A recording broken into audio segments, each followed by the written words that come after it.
Fala galera, tudo bem? Chegou a vez da gente falar sobre a Alemanha na série de vídeos aqui sobre a Copa do Mundo. A Alemanha que é uma favorita dentro do seu grupo ao lado da Espanha, né? Vai ter um choque grande nessa primeira fase, num grupo que tem também Japão e Costa Rica. Então é claro que tem um favoritismo para as duas seleções europeias aí. E é claro que sobre a Alemanha é importante a gente falar sobre uma transição, que é essa virada de chave com a troca de comando depois da Euro. O trabalho do Joachim Löw já tinha um desgaste bastante nítido nas últimas competições. E eu diria até que a Alemanha foi se transformando em termos de maneira de jogar, com diversas influências, desde o Guardiola, que já tinha sido uma influência relevante, até na construção do time na época do título em 2014, mas olhando para a sequência também, né, a Alemanha foi se tornando cada vez mais uma seleção disposta a controlar adversários, ficando com a bola, trabalhando a bola, construindo com paciência.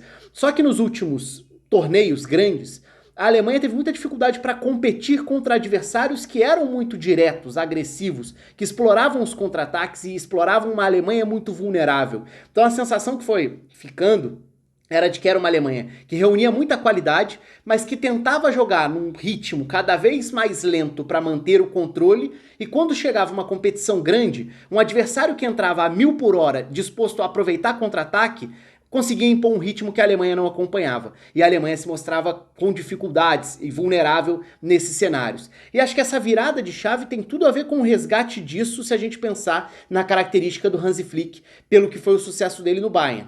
Então é claro que além de trabalhar com boa parte do grupo que ele já trabalhou no Bayern, agora como base da seleção da Alemanha, o que facilita esse trabalho, embora seja pouco tempo, né? Considerando que a Euro foi em 2021, basicamente um ano aí de preparação da Alemanha com uma troca de comando. Mas é um treinador que conhece boa parte do grupo que ele tem à disposição, já tinha trabalhado em comissão técnica da Alemanha antes também. Então não me parece uma transição das mais drásticas, embora exista uma mudança sim, ou até seja necessária uma mudança do ponto de vista de um resgate desse futebol também das transições, que é uma marca histórica, DNA do futebol alemão também. E é algo que acho que passa muito pelo que a Alemanha vai precisar mostrar nessa Copa. Embora chegue a Copa com algumas dúvidas em alguns setores que vão ditar muito sobre qual vai ser a estratégia, a proposta, qual vai ser o objetivo da Alemanha em relação à maneira de jogar e de se colocar dentro de campo. Então vamos ao campinho para falar sobre algumas das posições, sobre todas as posições, mas falar sobre algumas das opções, né, também da seleção. Começando, claro, pelo Neuer, que é um titular absoluto no gol, não resta nenhuma dúvida quanto a isso, é o grande goleiro da geração, um dos grandes goleiros da história do futebol, um goleiro que muitas vezes, dentro dessa forma de jogar da Alemanha, fica exposto situações de 1 contra 1. É claro que é um goleiro muito capaz de fazer diferença nessas defesas difíceis, mas como tem sido ao longo dos últimos anos uma Alemanha muito vulnerável com contra-ataques, a gente vê um Neuer precisando não só sair para aquele trabalho de praticamente um homem da sobra, antecipando lançamentos nas costas da linha de defesa, é um papel importante dele, que ele está acostumado a fazer ao longo da carreira, mas também em defesas difíceis, em situações em que em que o atacante está cara a cara com o goleiro. Então é um Neuer que costuma trabalhar bastante dentro desse contexto da Alemanha. Indo para a linha de defesa, aí a gente já precisa fazer alguns pontos aqui, né? A Alemanha vai jogar com 3 zagueiros ou linha com 4? Me parece que com linha com 4, tendo a possibilidade de alternar para 3 zagueiros. Às vezes, sem nem mudar as peças, só por uma questão de desenho e características, mas pode também jogar com 3 zagueiros, vou falar sobre isso usando as variações já no campinho. Mas para a gente ficar nos nomes e para começar essa linha de defesa, aí é sempre importante fazer aquele destaque que eu dou em todos os vídeos da série aqui. Tô gravando o vídeo muito antes das listas oficiais para a Copa, não sei quem foi ou quem será convocado dependendo de quando você tá assistindo esse vídeo, então não tenho ainda as listas oficiais, o que sempre pode trazer novidades, lesões, dúvidas, problemas novos, alternativas surpreendentes também. E eu falo isso para já começar a falar sobre o Klostermann, que era talvez a opção mais equilibrada para a lateral direita da seleção da Alemanha, só que ele sofre uma lesão importante no início da temporada pelo Leipzig, e com isso acaba virando um problema. E a Alemanha não tem um outro lateral de ofício, um outro lateral de fato para essa linha defensiva. As opções são de características diferentes. Se a gente pensar nos nomes que foram trabalhados na última data FIFA, por exemplo, em setembro, no fim de setembro, a gente vai enxergar o Thilo Kehrer, que é um zagueiro que também já teve experiência de jogar como lateral, inclusive como até um lateral com obrigações ofensivas no período de PSG, mas é um jogador que pode compor um pouco mais, de uma forma um pouco mais conservadora, essa linha de defesa pelo lado direito. A outra opção é a do Jonas Hoffmann. Aí a gente já está falando de um meia aberto, de um ponta em vários momentos do Borussia Mönchengladbach, que pode jogar como um lateral ou como um ala num sistema de 3 zagueiros, mas para uma linha com 4, me parece algo que pode trazer, claro, mais qualidade ofensiva, mas pode trazer mais vulnerabilidade para os momentos de transições defensivas também. Então esse vai ser um ponto que eu vou bater muito na tecla aqui, porque é para mim um ponto chave para entender como essa Alemanha vai competir ou não dentro da Copa do Mundo. Então essa lateral direita. Na zaga, parece que está muito estabelecida a dupla de zaga titular na cabeça do Hansi Flick, com Süle e Rüdiger.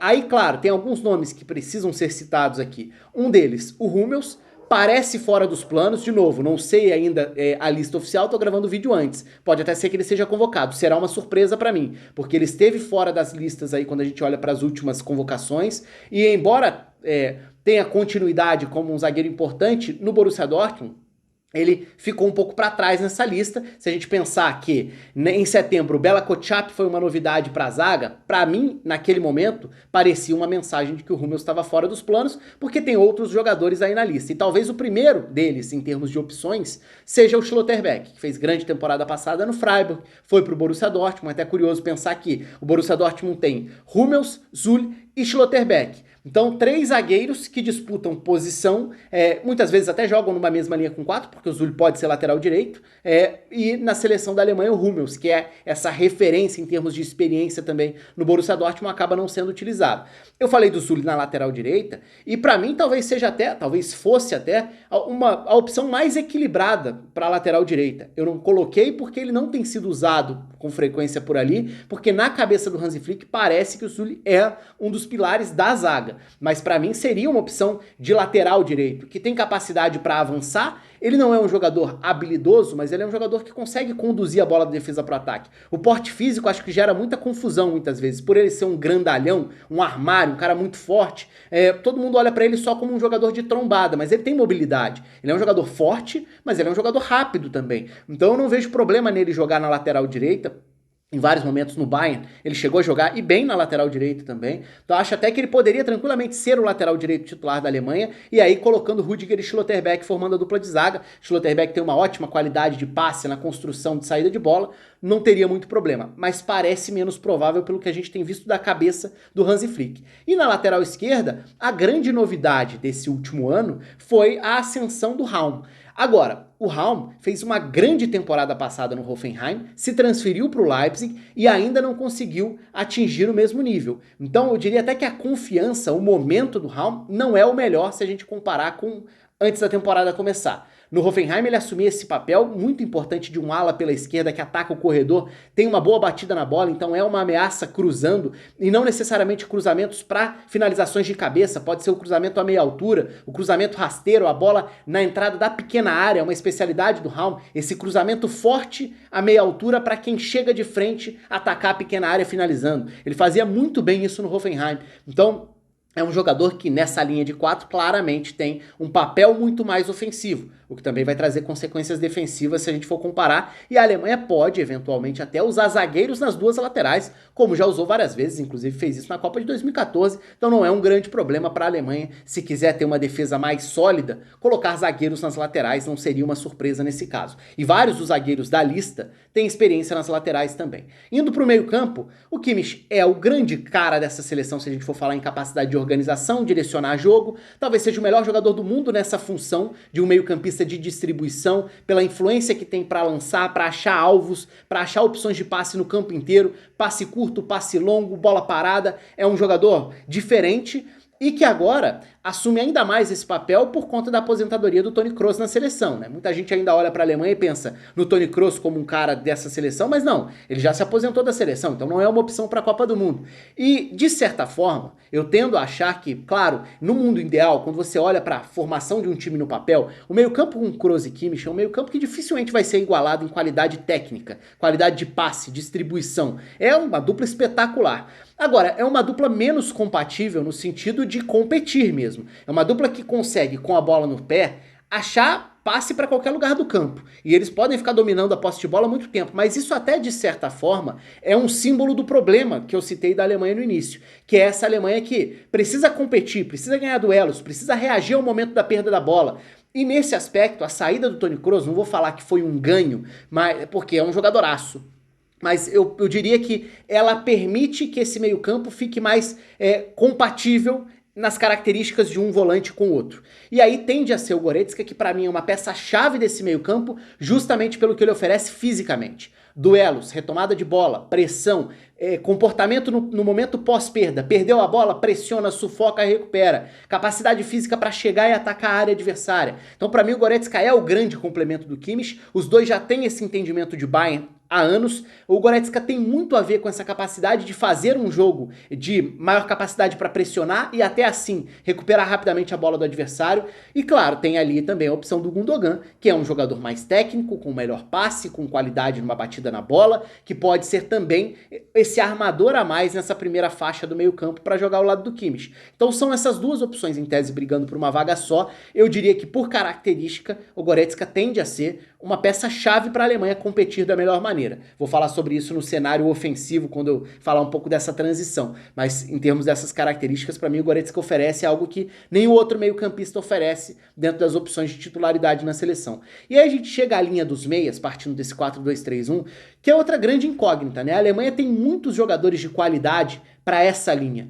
Curiosamente, não tem nenhum 9 de característica de 9. Então, até por isso, eu coloco várias opções aí no campinho, porque essa é uma interrogação, como o Hansi Flick vai escalar a seleção nessas 4 vagas que restam? Porque vamos lá, o Gnabry tende a ser um titular partindo da ponta direita para dentro, eu imagino assim. Em alguns cenários o Hoffmann chegou a ser utilizado ali como esse meia pela direita, que é a função que ele faz no Borussia Mönchengladbach. Mas eu tendo a achar que o Gnabry é um jogador, até pelo que ele pode contribuir em termos de gols, numa seleção que não tem um 9, um centroavante mesmo, ter gols na linha de meias é algo importante. E o Gnabry já rendeu muito bem com o próprio Hansi Flick no Bayern, inclusive fazendo muitos gols. É um cara que tem todo esse perfil das transições, de atacar espaço, de chegar para atacar a área. Eu tendo a achar que o Gnabry vai ser um titular da seleção da Alemanha, ainda que não seja o melhor início de temporada dele.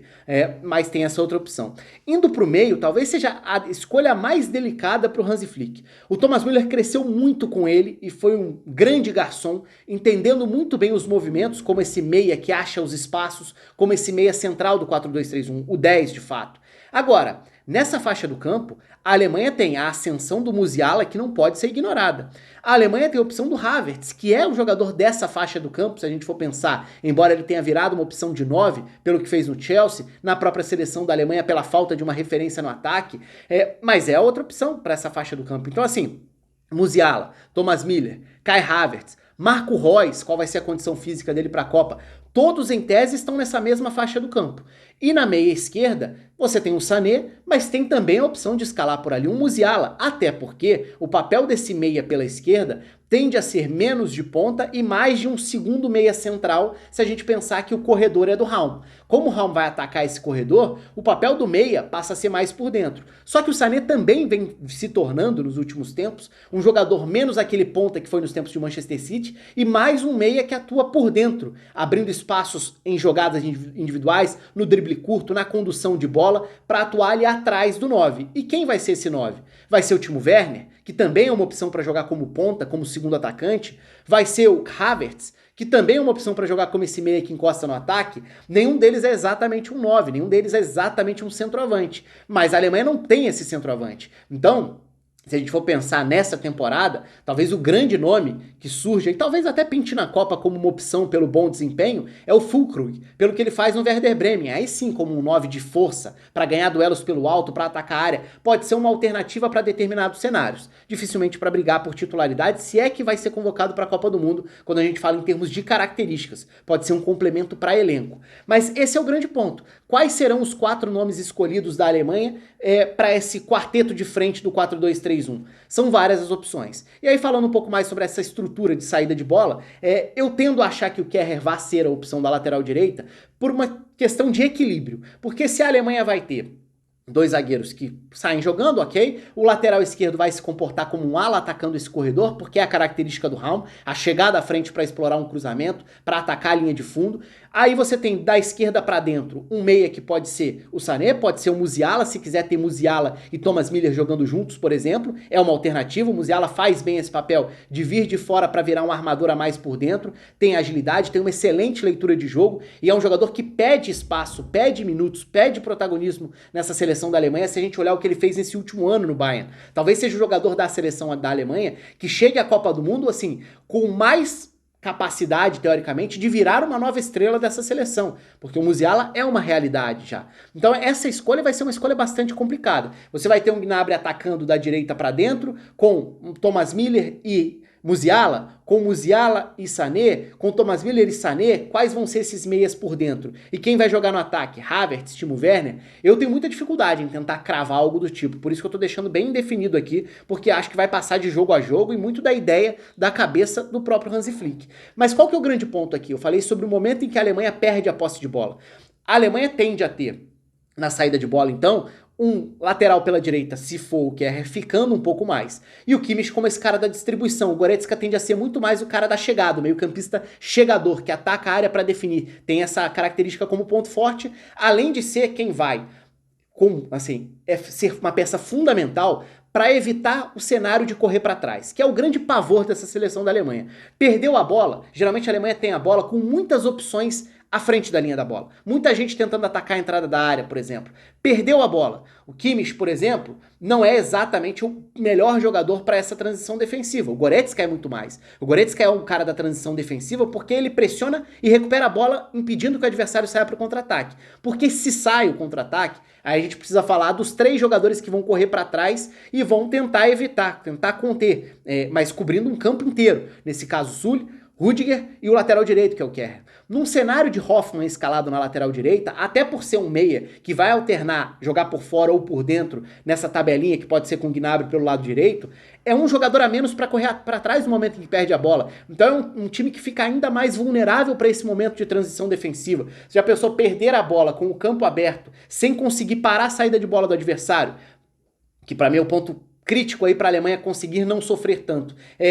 Perdeu a bola, só Sul e Rudiger correndo para trás contra um contra-ataque do adversário, pode gerar problemas, pode castigar. Por mais que você tenha um Neuer lá atrás, que em vários momentos vai compensar isso e vai fazer defesas salvadoras. Então, assim, é uma Alemanha que precisa ser mais equilibrada. E por isso eu bato na tecla do Kimmich, do Goretzka como o melhor parceiro pro Kimmich e o Goretzka como um ponto de equilíbrio dessa seleção. Não é o mais técnico, não é o melhor jogador da seleção, mas é uma das peças mais difíceis de substituir pelo papel que tem no momento sem bola. E para mim vai ser quem vai ditar se essa Alemanha vai competir melhor ou não do que em últimas competições, quando a gente lembra de Copa, de Euro, quando era um time que ao perder a bola ficava muito vulnerável, competia mal, era castigado em contra-ataques. Com bola, essa Alemanha tem muito a oferecer, tem várias peças de qualidade, várias que eu já citei aqui inclusive. E um outro cenário, só para passar rapidamente, é a possibilidade de jogar com 3 zagueiros de fato. E aí você pode colocar um Schlotterbeck, por exemplo, para ser realmente esse zagueiro pela esquerda de um trio de zaga. O Hoffmann pode ser esse ala pela direita, e aí já fica um pouco mais equilibrado para você ter 2 alas que vão atacar, porque aí você passa a ter um terceiro jogador na linha de defesa para fazer essas coberturas, esses momentos de transição defensiva. E sem perder qualidade de passe, porque o Schlotterbeck é um zagueiro que arma também. É um zagueiro que tem qualidade para achar opções de passe mais à frente. Mas claro que o grande ponto de distribuição nesse time é o Kimmich. O Kimmich é o cara cerebral dessa equipe. Então, eu diria que a dupla de volantes é o termômetro dessa Alemanha na Copa do Mundo. Se a Alemanha for bem, certamente vai passar muito pelos dois. Se a Alemanha for mal, muito provavelmente vai passar por essa falta de equilíbrio coletivo e que talvez esbarre também na escolha de quem vai jogar ao lado do Kimmich. É isso. Um abraço para vocês, o espaço está aberto, até a próxima.